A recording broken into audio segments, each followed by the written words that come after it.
and just let a couple more people join in.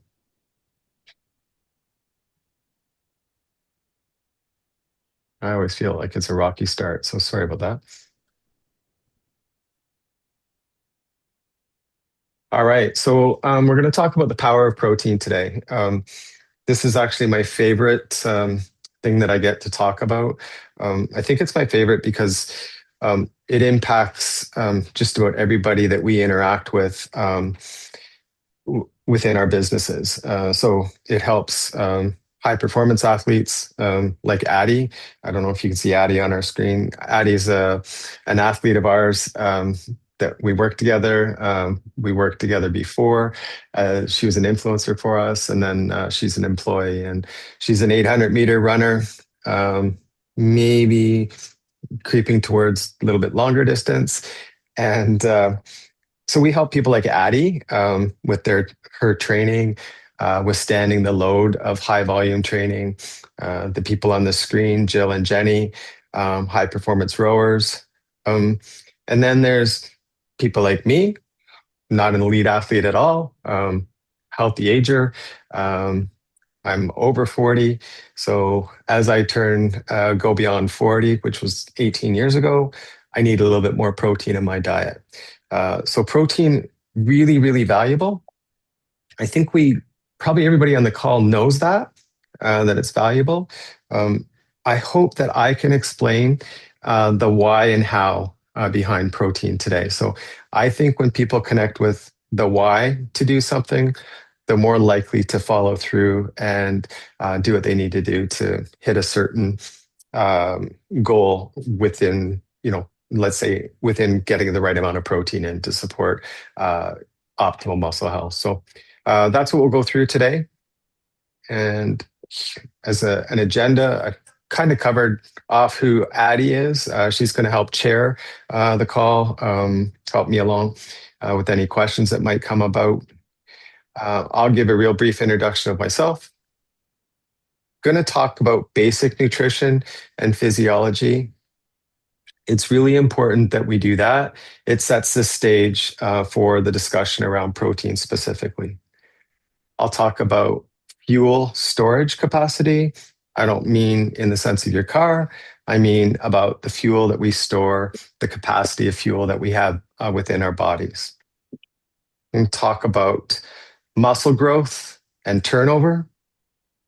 It's a natural process for us to lose muscle. Over a period of days, I'm going to lose a certain amount of muscle. And I want you to understand that process so that you know how to gain muscle so that you can keep the same amount of muscle mass if that's what you're looking to do. So muscle growth and turnover, natural, we'll go over that. How much protein do you need? Does timing matter? Some recovery strategies. I know that there's some folks that either train long endurance events, do some strength and conditioning. There's certain things that we can do after those sessions to optimize our muscle health. I'll go over that. I popped this in at the end, ingesting protein before bed. Is that something that makes sense, and should you do it, and the why behind that, like why that might work. And then I'll give you guys an opportunity to ask any questions. I have a couple of backup slides in case I race through this too fast and we're looking at each other about at 20 to 6 with nothing to say. So I have a couple extra slides. All right, who am I? I think all I want you to know is that I'm a scientist. I do compete in endurance events, lots of cycling. Rowing has really caught my attention, to be honest. Last June, I got in a boat for the first time. I've fallen in love with that. It gets a lot of my attention right now with respect to endurance activities. Lots of experience making things, working with teams to make things over time. Lots of experience in research and development. So it's really positioned me well to be the head of this company, Grupo Nutrition. which I'm really keen on continuing to grow. Um, I list a couple key partnerships here, and these are really important because not only am I a scientist, I'm a sponge. So I really learn from the people that I get to interact with. So COPSIN, an acronym, is Canadian Paralympic Sport Institute Network. It's a mouthful, but that organization nationally supports our high performance athletes, whether they're able bodied or just folks that just came back from Milano, maybe they're para athletes. They're helping those athletes be the absolute best that they can be. One of the components that they help them with is nutrition, and we get to work together with those folks to give the best nutrition to our national athletes. So something we're super proud of. Why is that important in this conversation? It's just because we get to work alongside of these folks, the folks in Cycling Canada, Volleyball Canada, and they help kind of how we go forward with our nutrition. So we've learned so much since 2010, and we tried to build that into our everyday products and what we give to our customers.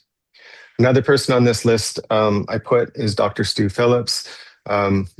He will be in the resources as far as we'll give you some links to go and do some follow-up. If you don't know who Dr. Stu Phillips is, Dr. Stu is probably one of the top 5 in the world as it relates to muscle health, with a particular focus on the aging population and how both protein and resistance training impacts that. So we've been lucky enough to support his research since 2015, and we've learned a lot along the way. So just letting a couple more people in. So I'm going to get into basic nutrition, physiology. This might, and probably is for a lot of people, common knowledge. There are a few points that I want to get across here. First of all, food is fuel.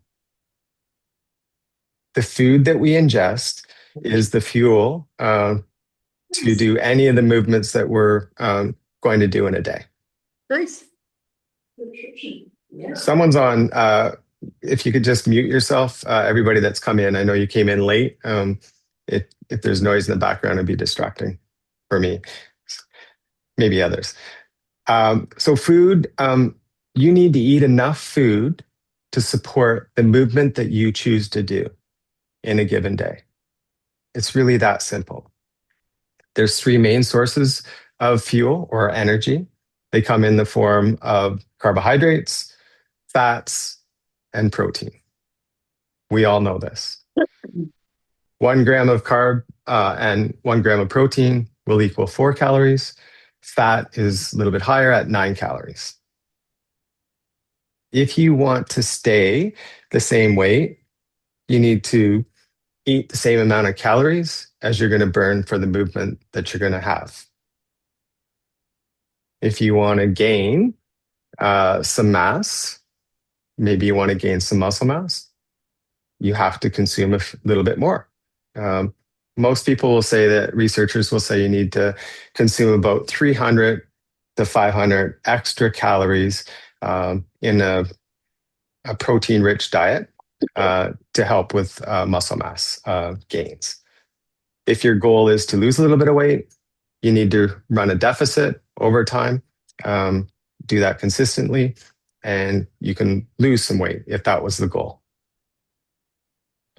3,500 calories either way is 1 pound. So I'm not talking a lot about this today, just some basics to set up the later slides. Most important, fuel your movement. Don't fuel someone else's movement. Whatever you choose to do, eat for that. And know that the food that you're consuming is the energy to do that. So our bodies fuel storage. So these are 2 athletes that we've had the pleasure to work with. We still do. Jill Moffitt and Jenny Casson, lightweight rowers. Unfortunately, their class is not going to be in a there won't be a competition for their class, lightweight women's sculls, in LA this in 2028. They the reason I put them up here is I wanted the visual. So where do we store our fuel? So there's all kinds of fuel in those two bodies, and I'm going to refer back to these images as I go through. I talk about carbohydrate, I talk about fat, and I talk about protein.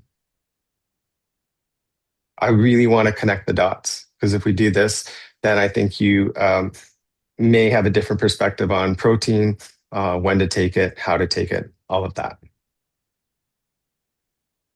So carbohydrates, most efficient fuel when we are doing higher intensity exercise. So that's the one that's going to do most of the work. That's going to be the fuel. If there was a gauge for carbohydrates, and we would see that gauge go down really rapidly as we're doing higher intensity exercise. The fuel gauge for fat wouldn't go down as much if we're doing higher intensity exercise. We're always using a combination of carbohydrates and fat energy systems as we propel ourselves. The higher the intensity, the more it's going to be carbohydrates.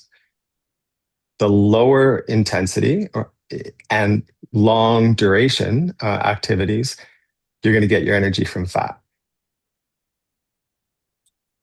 The last one I talk about here, protein, it technically is listed as energy, one of the energy sources, but it's not a great energy source. And it's really considered a last resort. It's kind of the backup energy. If I'm out of carbohydrates, I've depleted all my carbohydrates, and it would take a lot for me to deplete all my fat. I'll get into that later. Sorry, just have to silence my phone here.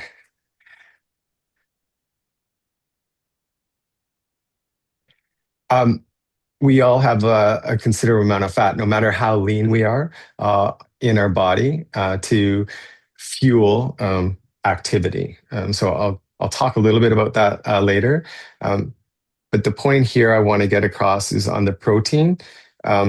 It's really when we're in starvation mode.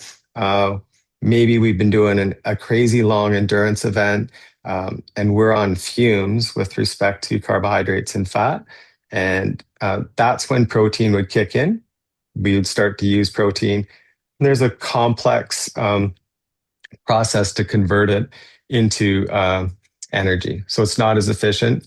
And it actually is, I'll get into that in a minute. I won't spill the beans. So carbohydrates, we have a certain amount of carbohydrates in our body to propel that higher intensity exercise. Anybody on the call know how many calories or how many grams of carbohydrate we would have stored? And bonus question, if you can tell me where they're stored. Anybody?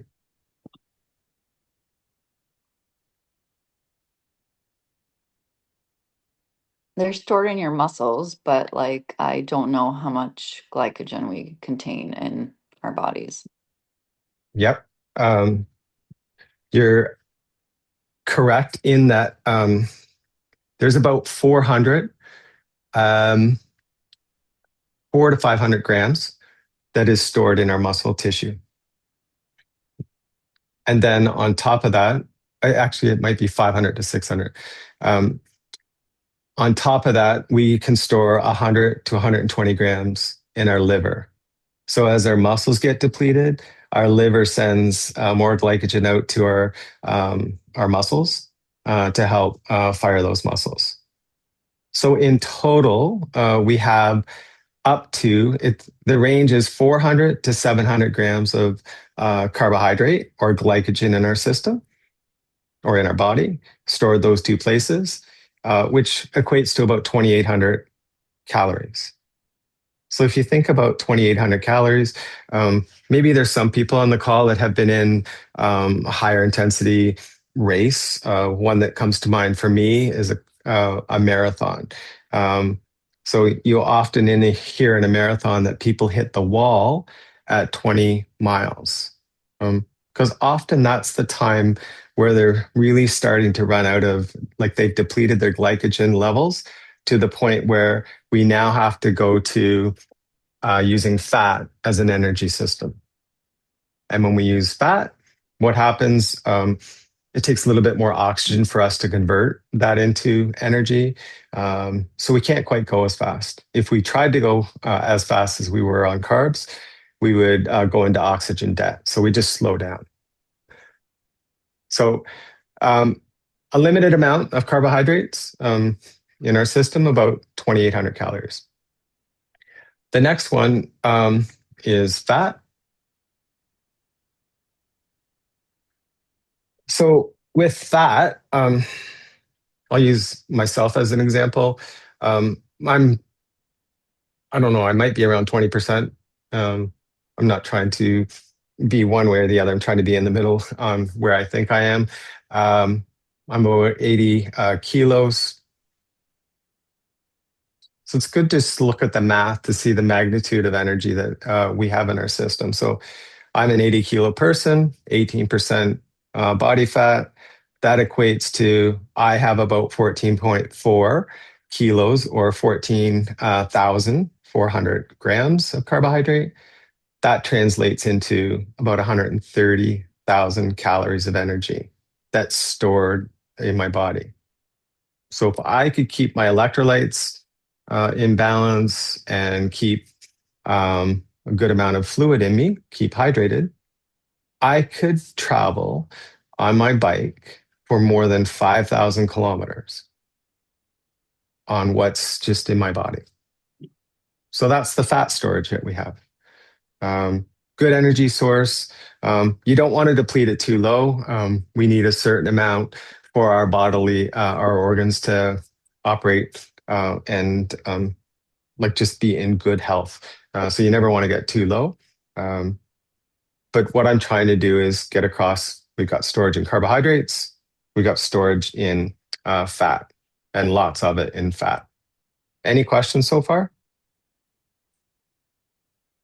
I should tell you that the gentleman I'm showing, I called him to make sure that he was okay with me using his photos. I happen to be on this race with them. Race Across America is a long distance cycling event. It's 5,000 kilometers. Hello, It's a my con- dear. Hey, it's a con- good. How are you? Good. I was like, oh, it's empty over there. I'm watching. I was taking a break. if I'm someone watching could just mute protein everybody mute, please. webinar. Oh. Mhm. Like on protein, like protein. Yeah. I get this protein powder. Oh, I it's really Daisy, good. can you please Yeah. mute yourself? I'm Daisy? just not sure who it is. I think it's Daisy, maybe. Sorry. That's All okay. good. Thank you. Um, So the gentleman that's in front of us, his name is Jonathan Moore. I was lucky enough to be part of his crew in 2023 when he did the Race Across America. And I put this example up just to kind of show he had lots of fat storage and he used quite a bit of that fat storage as he went across the country. So he cycled for 11 days, almost 9 hours, 5,000 kilometers. And there was a distinct difference in his body at the beginning versus how it looked at the end. He lost a lot of fat. I'm certain that he lost some muscle. He, chewed up some muscle. But we certainly packed in a lot of carbohydrates, but there was no way that we could get enough carbohydrates and enough food in him to handle the load that he was putting on his body. So he ultimately lost lots of fat. And maybe he started at 18%. He probably got down to much lower than that. But so we are using fat all the time as an energy source. The The next I have here is protein storage. So how much protein can we store in our body? Anybody have a guess for that one?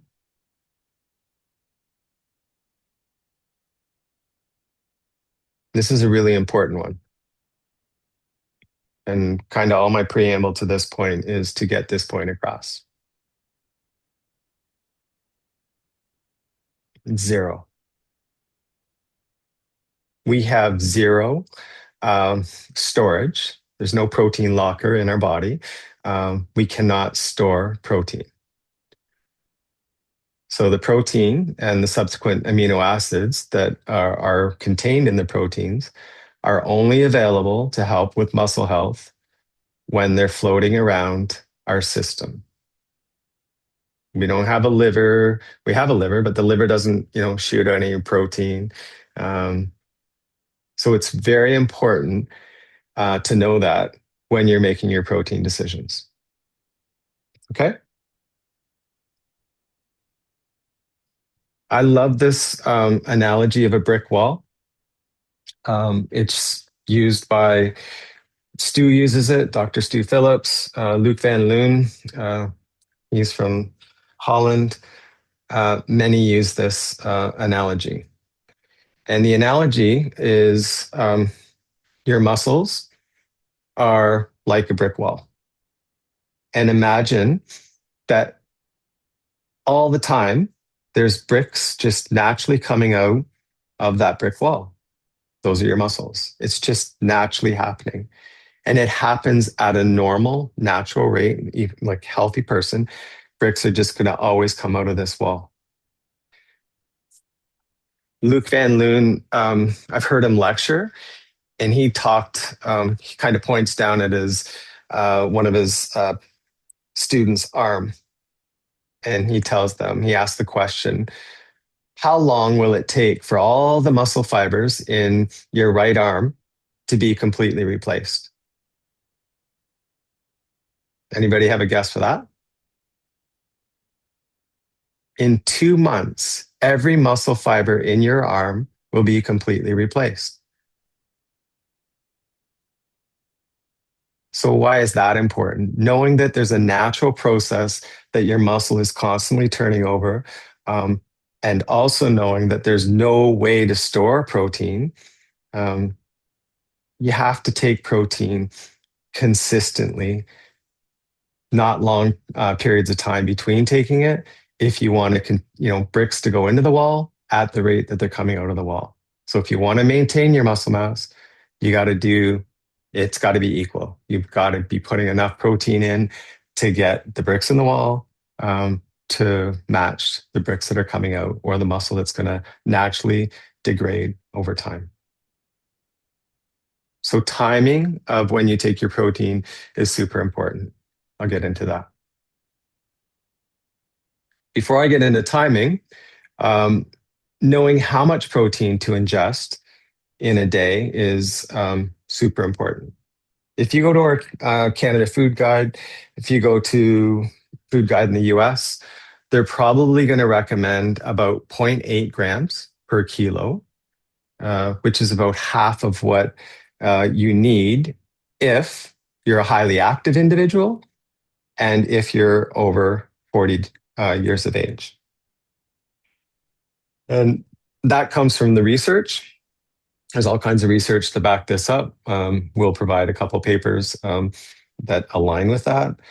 We've been involved directly with this research. And 1.6 grams, if you use an example, this is my example, 80 kilos. If I take 1.6 grams per 80 kilos, that equates to about 128. I usually say 130 grams per day. And that's what I need to do to maintain my muscle mass. I think we all know that it's normal to lose muscle mass as we age. And I think that a lot of people just resign to the fact that, oh, I'm gonna get older and I'm gonna lose muscle mass. And that's been kind of the standard that's just been standard. But we've all seen people, whoop.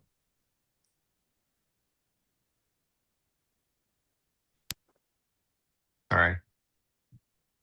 We've all seen, specimens, male or female, where they just seem to have more muscle mass as an aged individual than someone else. And that's probably because they're doing a little bit of resistance training and they're getting a little bit more protein in their diet. The research is caught up, and you can clearly see in the research that if we give a population who's doing a little bit of resistance training, extra protein, versus someone that's getting placebo, the results are staggering. That the population that gets a little bit more protein in their diet is gaining more muscle mass than the one that's getting same amount of protein, but no leucine. We use collagen in these studies, but so effectively no protein.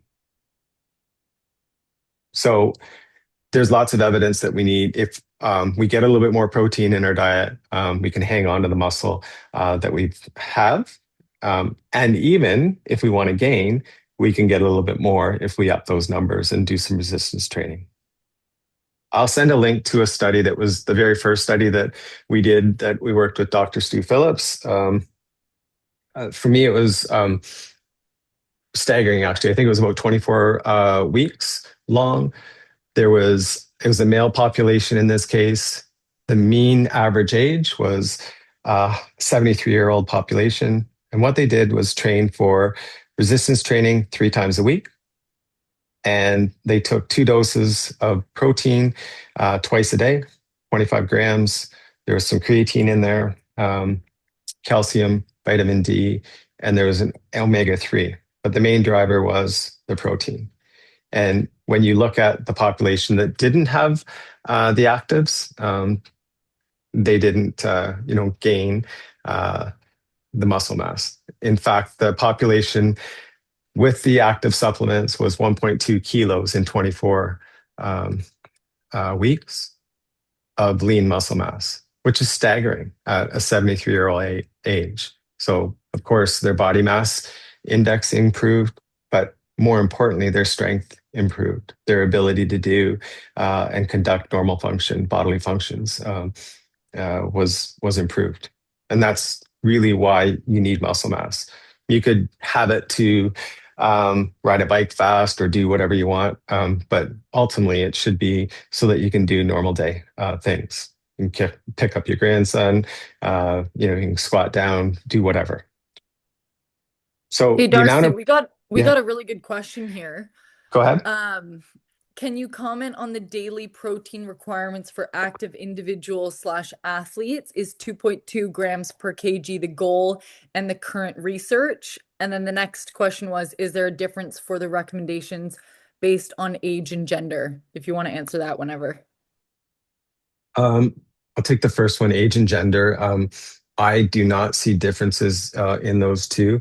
I will say that most of the research, we're getting better in research, that more is done on a male population, more is done on a female population. Traditionally, research has been done on male population. So there's more evidence, but the physiology, it suggests that it would be the same in male and female populations, even though it hasn't been studied as much. There's a gray area for sure. 1.6 to 2.2 if you're high volume and you're aged.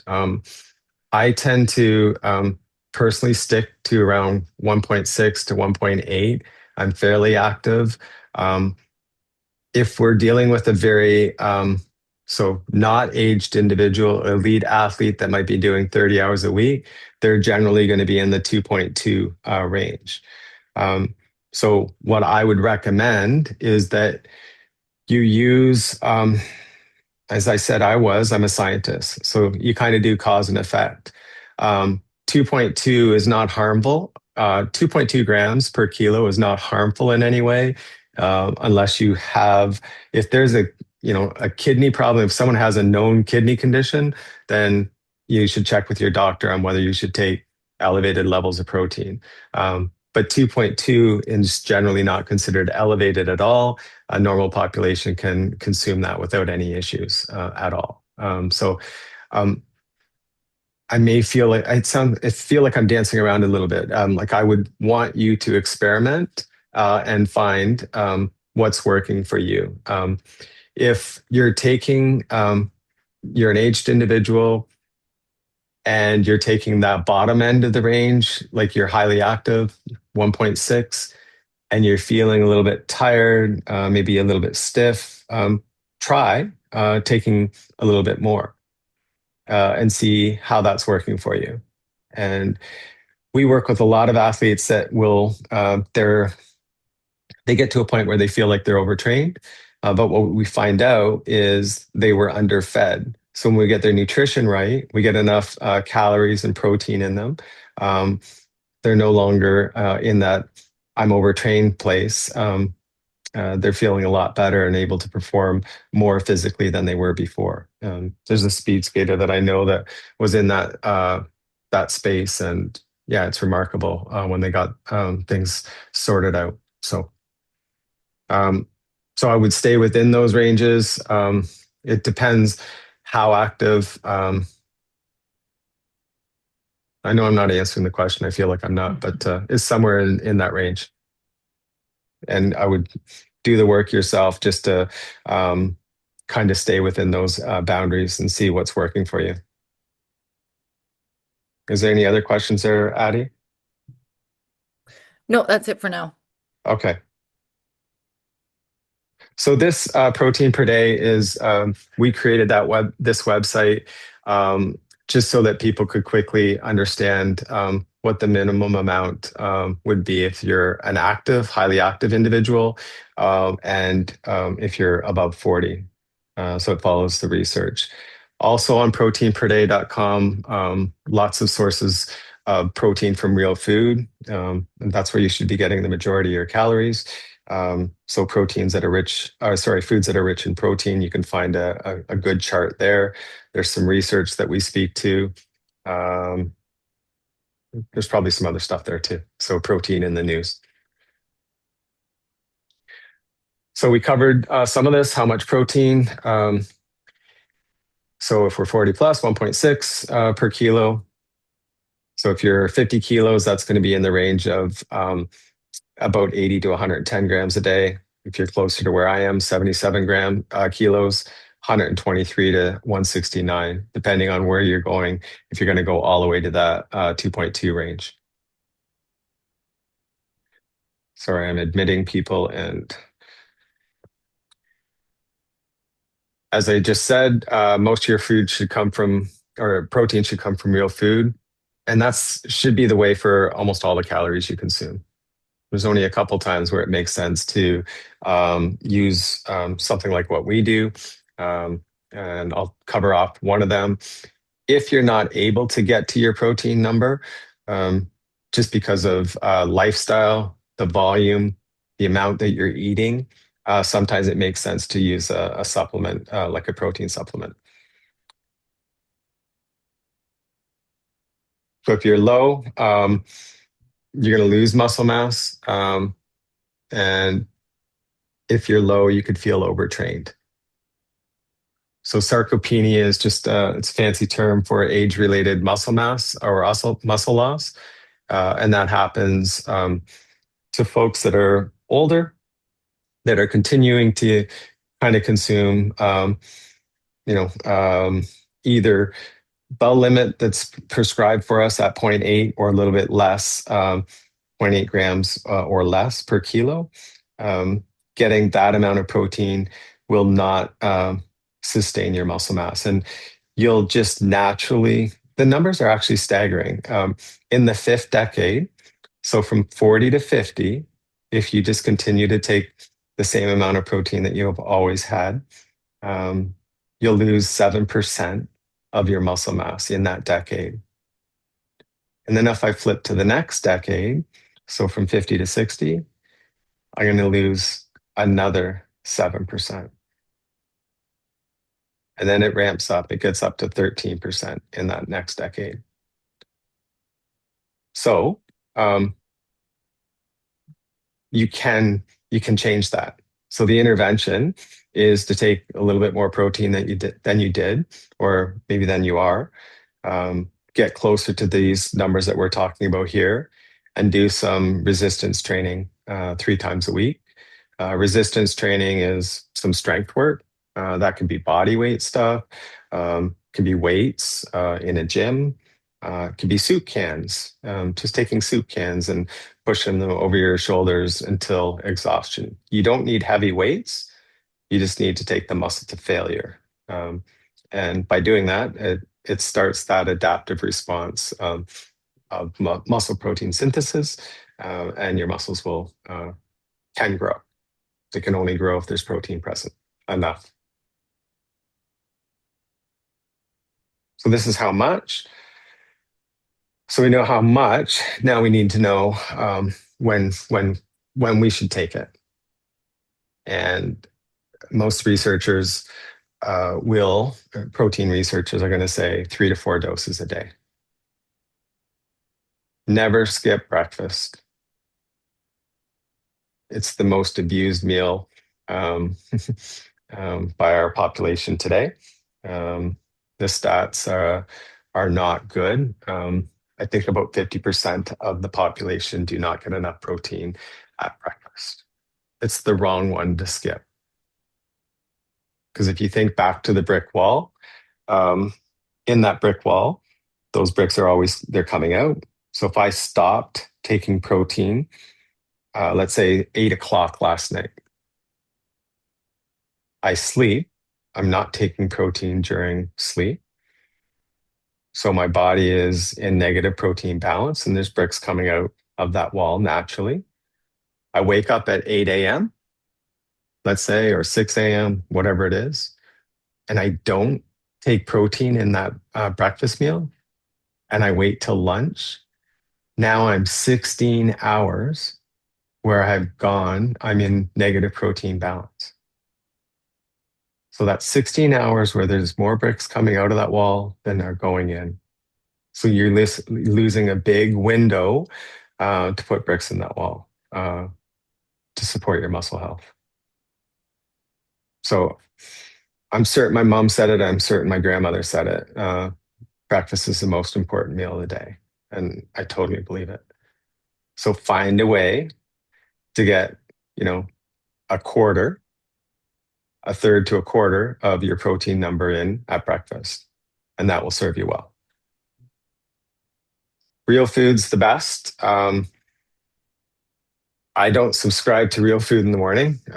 Full transparency. I have a really busy schedule. I like to exercise a lot. I push the boundaries from a work-life balance. I'm not going to have 5 eggs in the morning. 5 eggs is 30 grams of protein. I want 30 grams in the morning. It's not coming through real food. That's just the way I am. Sometimes I'll do overnight oats. I can, add it to real food. That could be something. It could be a smoothie. But weekday mornings, there's no way that I'm going to get by without having a protein powder. That's just me. But you have to find a way to get to your protein number in the morning. Don't skip the morning one. And then at lunch, make sure you're getting good quality protein in. You shouldn't be relying on any product. It just should be good, wholesome food. Same thing at dinner. The other time you could consider some protein is in a recovery shake. So if you've done a workout, strength, endurance workout, taking a recovery blend can be helpful for that. And then if you're really low on your numbers, some people will recommend taking a sleep drink, and I'll get into that a little bit later. If you are selecting a protein, I would look for a high quality whey, and we'll get into some protein purity, why that matters. So protein carbohydrate in a recovery drink is going to be way better than real food. So that's one of those instances where I think something like what we do is better than real food, just because it's designed to get in your system fast. So here's 2 blends that we have. One's for endurance, one's for strength and conditioning. They just have different ratios of carbohydrates to protein. And both these blends should be taken within 30 minutes of finishing exercise. And that will give you the best result for the work that you just did. So to help that recovery best. There is another time with protein. This happens with really high volume athletes.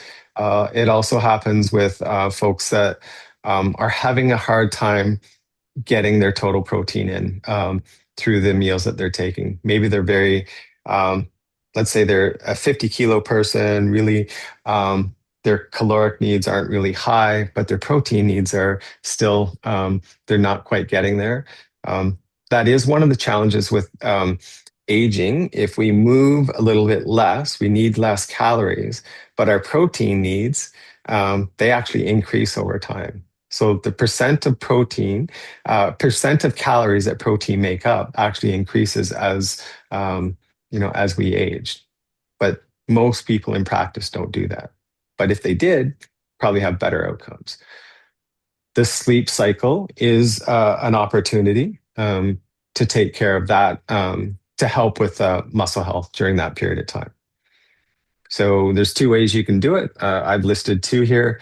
There's products that are designed to take at bed, and they use a little bit different protein than we would use in something like raw or some of the other things that we do. It's got micellar casein in there.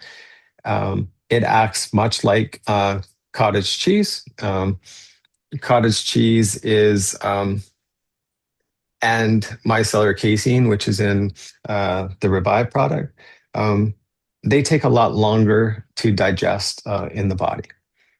So micellar casein actually forms a little bit of a ball or a clot in your gut. It's a little bit off-putting, the sound of that, but it's actually very effective for slowing the digestion process.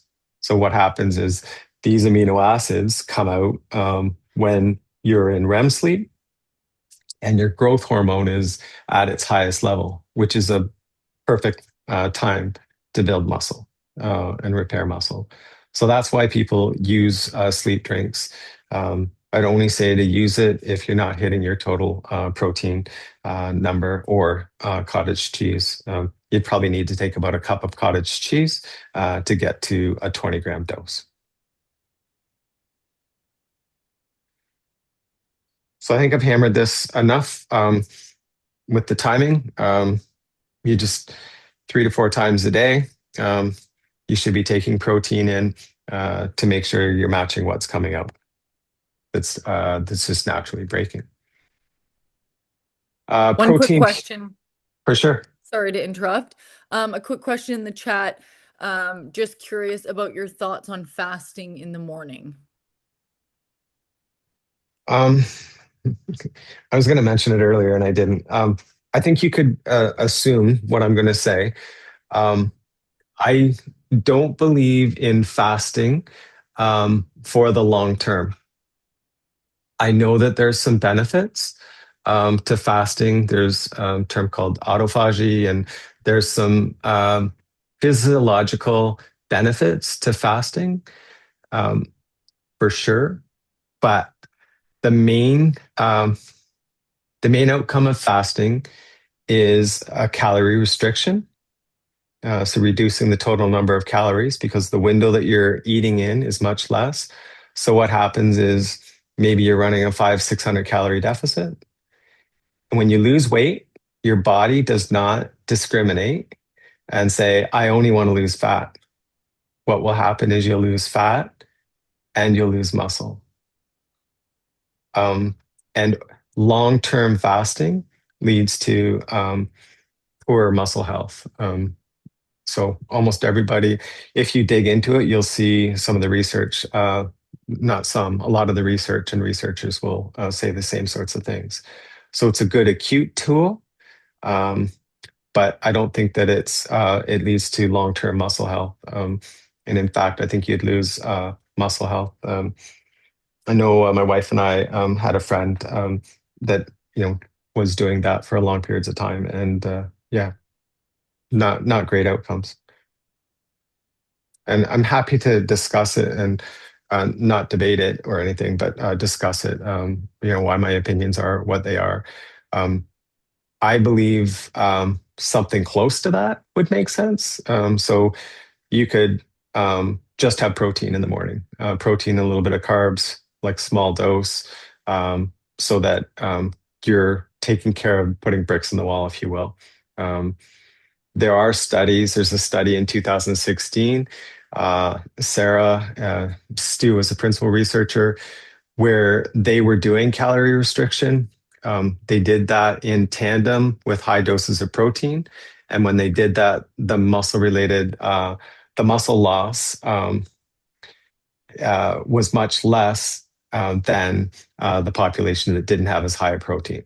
So there's a way of minimizing the muscle loss with high amounts of protein while restricting caloric intake. So that's something to consider. Fasting truly for the long term, it worries me for muscle health. Any other questions, Addie? Actually right now one came in. Lots of people are lactose intolerant. What would be the next best alternative to whey supplements? I'm allergic to soy, hemp, and lactose intolerant and have not found a supplement that I can use. Yeah. Well, it's a timely question. I know. We have a chart in front of you right now that will help answer that question. So we've used the same protein for a long period of time. And we look at protein purity. There's kind of three elements in our minds. So if you take the total amount of a powder, and you can do this, these are in front of you are all whey isolates that are unflavored. So there's nothing else added. You just take the protein and you're delivering a dose that will deliver what's ever on the nutritional label. These are all kind of normalized to 20 grams. For our product, it's 21.4 grams of the powder to deliver 20 grams of protein. And that's the top of the food chain as far as protein purity. So it's 93.5%. There's always going to be moisture in these products. Most protein powders are going to be around 5 to 6% moisture. So what's left is something else. So it could be lactose, it could be some other things. It's not protein. So the purer the protein, the lower the lactose is going to be in there. And you can see what we have listed there. 56 milligrams in a 20-gram dose of protein. That's as low as it gets. And just to give you frame of reference, a cup of milk has 12 grams or 12,000 milligrams. This dose of protein has 56 milligrams.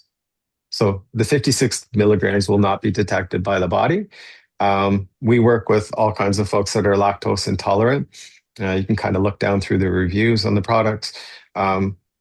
56 milligrams is a safe amount. If someone has a protein allergy, they're allergic to protein, then a whey isolate's not going to be appropriate. But if it's a lactose intolerant, seek out a protein that has a lactose level of 100 milligrams or less.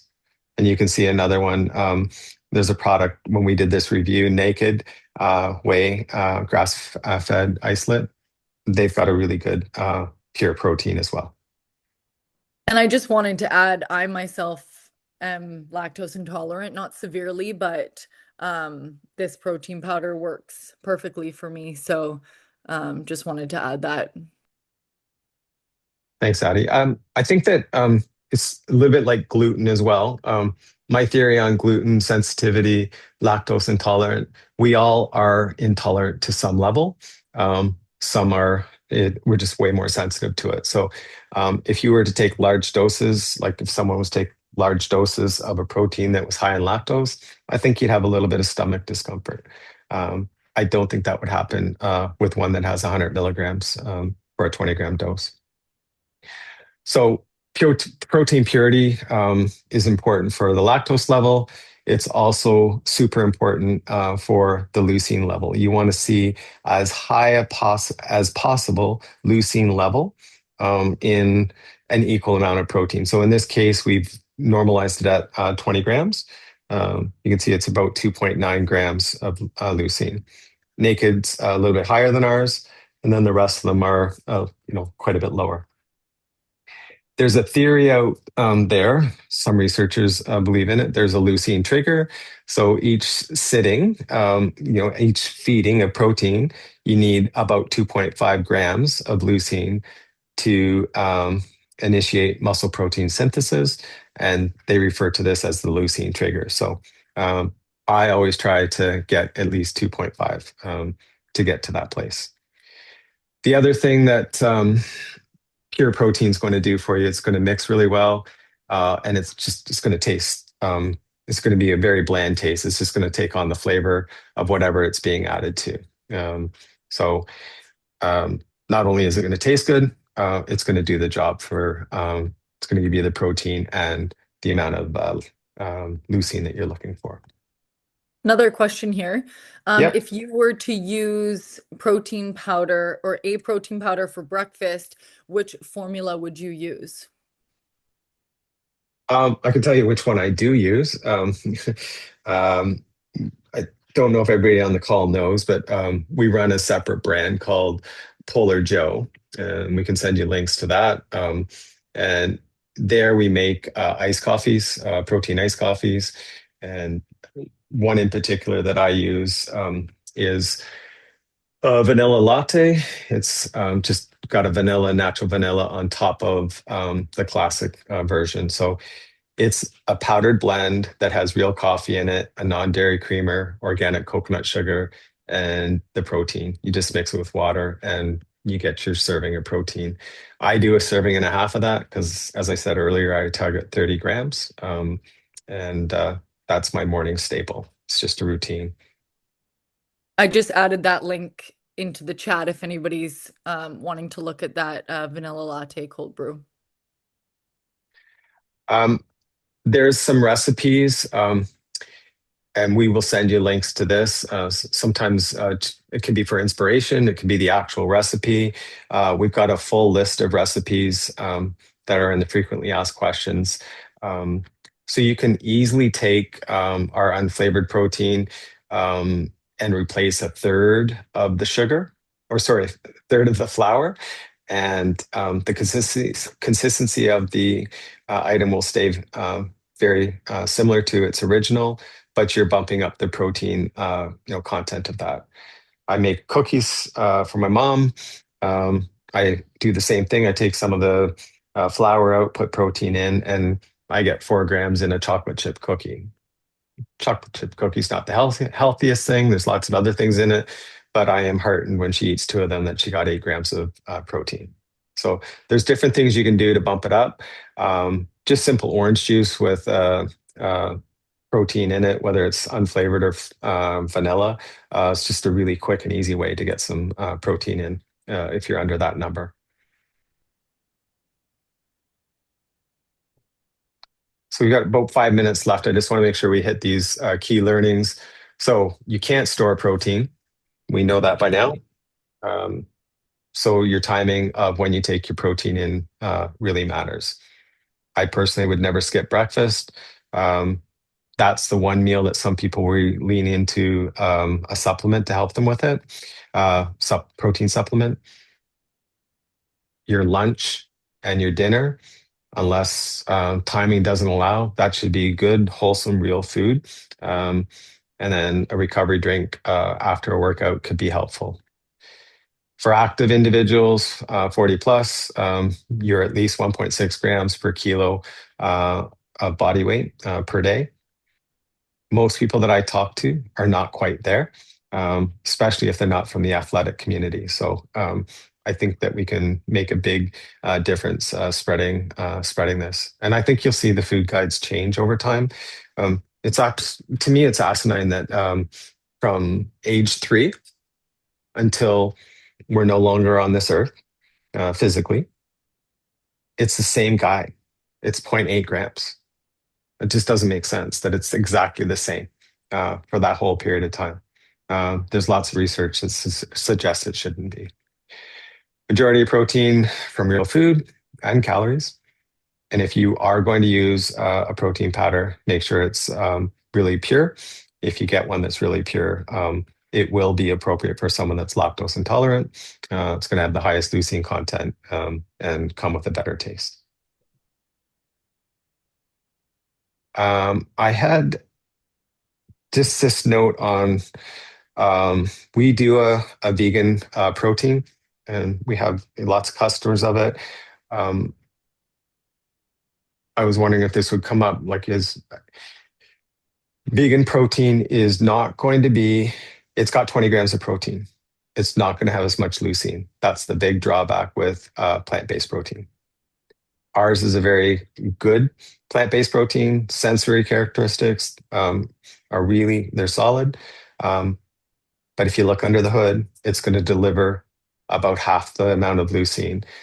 So to get the same muscle benefit, you actually have to eat, have 2 servings almost to get the same as whey. So if you're whey tolerant, if you will, okay having whey, that's the protein that I would pick over a plant-based, because you are giving something up. And I know I'll get questioned on that, but the reality is the leucine is just not quite as much. So from a muscle health standpoint, you could do better.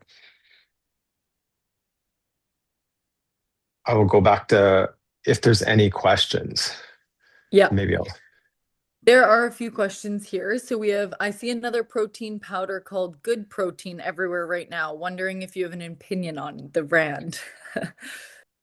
I haven't looked at, from what I understand, it's a plant-based protein. And just as I was alluding to, I would bet that their plant-based protein is very similar to ours.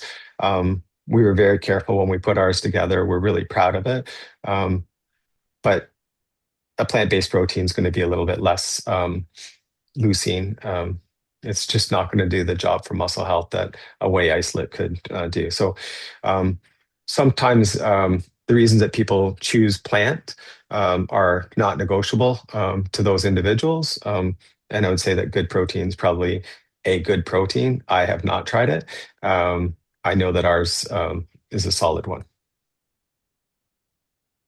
Thank you. Next question, when to use a recovery drink option versus just raw post-workout, like above an hour workout or longer or HIIT class?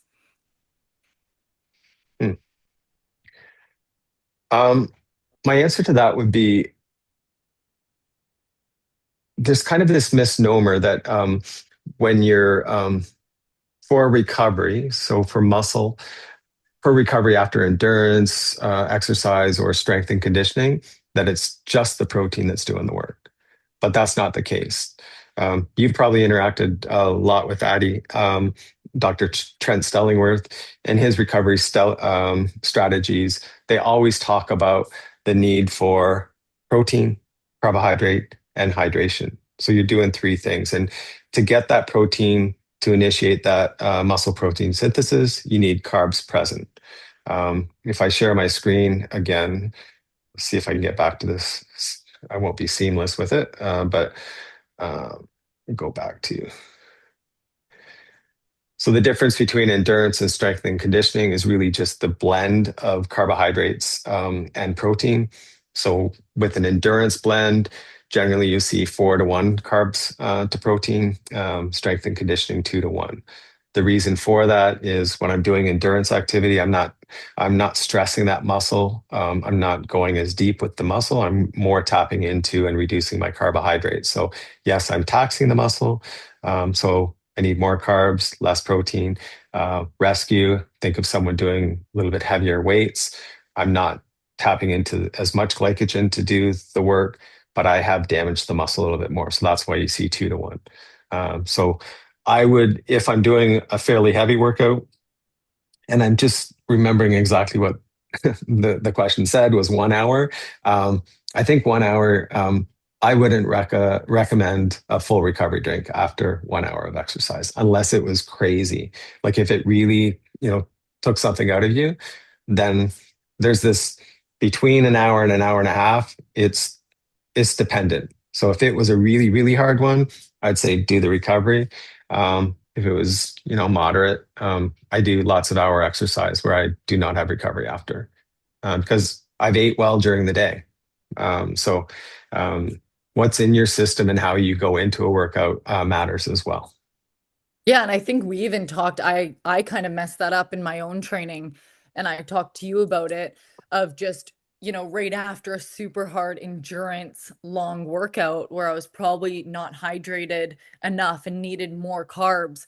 I Mhm. was, really trying to get the protein immediately, but I actually needed more of those carbs in a carb drink. So I use the Grupo Burst and chug one of those down first and then go straight into my protein. And I've noticed a huge difference in kind Yeah. of getting that hydration back from really losing it in a long, hard, running workout, and then kind of coming back in with the protein.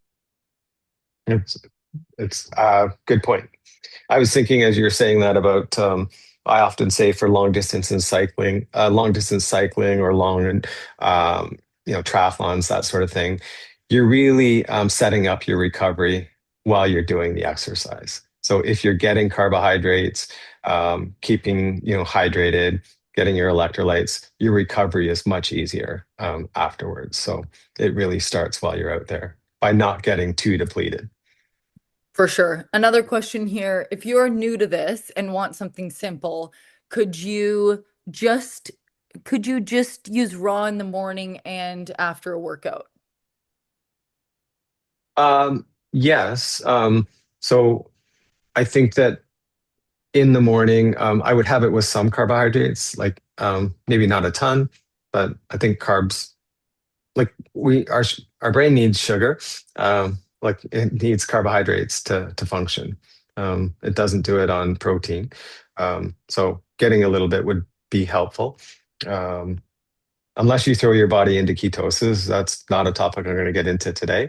Then there's there's a pathway where ketones help with um, brain function, but that's pretty dramatic way to do it. So I would say a little bit of carbs and raw protein. You could put that into orange juice. You could put it in your coffee, mix it right into your coffee, and you'd be fine. That was a long answer to a short question. Sorry. Monica, so overnight oats with raw in the morning, right? That'd be okay. Yeah, Yeah. we have a recipe. When you get the recipe, that's one of the ones on the site. Okay. I've been leaning into that lately. I'll make 5 at the start of the week, and it's I do a cup of I use Earth's Own milk. I throw that in the protein first, and then I shake that. Then I put everything else in. I put my oats. I put a pinch of cinnamon, a little bit of maple syrup. I don't measure it, and a chia and a banana. Okay. And I've got 5 beautiful breakfasts. Sounds good. So Thank you. Any I other know, questions here? If you guys have any questions, now's the time. and maybe when you send the email out, Addie, just include me on it. And you guys will all have my email. And I welcome any one of you to reach out to me directly. Um, I'm a geek when it comes to this. I love talking about this stuff, and I love helping. If I don't know the answer, I will learn in getting the answer to the question. So I always welcome something that maybe I don't have an answer to, because it helps me learn. So I'd love to help you out. If I can, you'll have my email and you can reach out directly. This isn't complicated stuff. It really isn't. There's really some basics here. I think that often nutrition and marketing and all of it makes it really hard to know what to do. Our bodies haven't changed for thousands of years. We need a certain amount of carbohydrates. We need a certain amount of protein. and certain amount of fat to stay healthy. Um, it's not complicated. And what I was hoping to do today was to make it less complicated. Protein number is super important. Get a little bit more in if you're not getting that. Timing's important. And yeah, I appreciate you all being on the call today. And if I can help you out anyway, then let me know.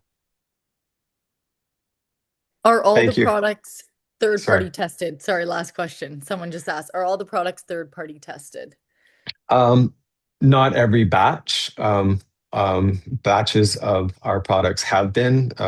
We just recently went through, we did raw chocolate deep leaf raw, so the veggie version or plant version. We did our whey version, and then we did our coffee product, and we checked those for lead levels. And so Prop 65 is a standard that I don't necessarily agree with. I think it's too stringent. And what it says is that lead levels in protein powder should be 0.5 milligrams. That number, if you kind of take that number and explode it out, it's way lower than, like, it's an order of magnitude lower than you'd get from your drinking the correct amount of drinking water in a day. So I think they've set the standard a little bit high, but I will say we comply with that standard. So our products came in under the Prop 65 standard that got into the news. We were getting questions, so yes, we tested and everything is checked out. We also do some testing for banned substances under our elite program. And then there's a whole process that we use before we ever start to use our materials, raw materials as well.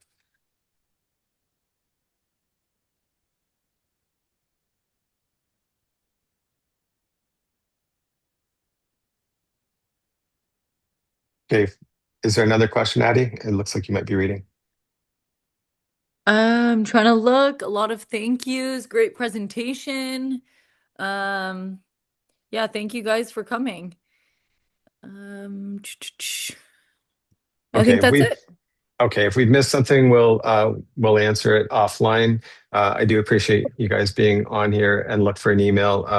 We'll do it sometime tomorrow with some of the links and some things to consider. So appreciate you all being here. Thank you.